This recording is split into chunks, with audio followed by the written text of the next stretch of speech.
They were one of the very first organizations in Michigan to advocate for people with developmental disabilities and their families. Hello and thanks for joining us. I'm Laurel Hess and this is Comcast Newsmakers.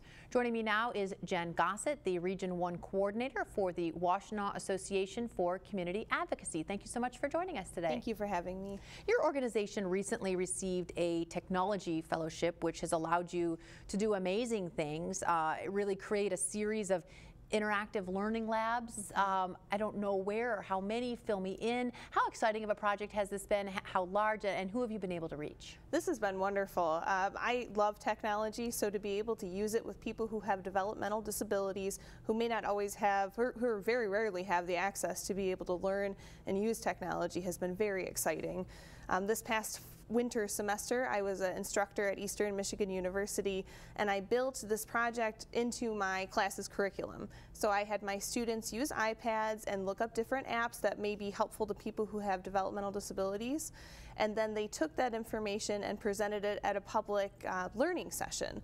So other students came, people with disabilities came, their families came, and got to learn about these tools that they hadn't heard about before. And then at the end of that session, the students stationed themselves around the room with iPads, and families and individuals could come up and try them out firsthand, these apps that they're going to now use in their own lives. How important is it, whether they have the technology today or not, but in your opinion, for folks, especially those with developmental disabilities, to have access to technology? And we can be talking about an iPhone or a more complicated device, or probably something even simpler.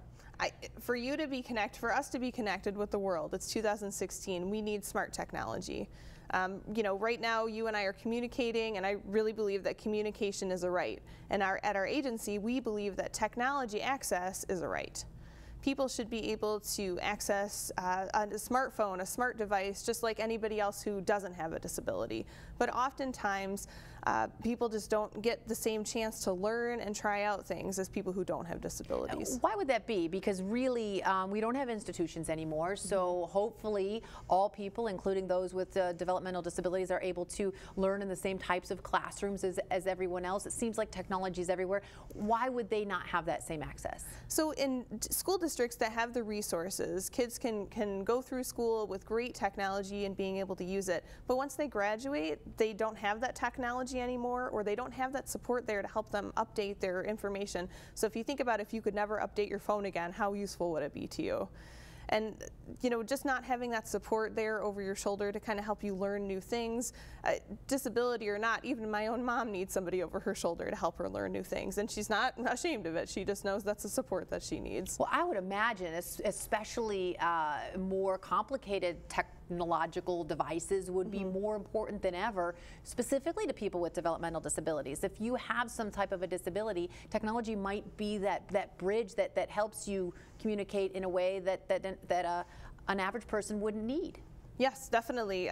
The way to communicate with the world is it's so ingrained in social media now, and text messages and emojis, those little picture icons, and that's how we communicate as a society. And so if we're not all speaking the same language or getting the chance to speak the same language, then there's going to be a divide.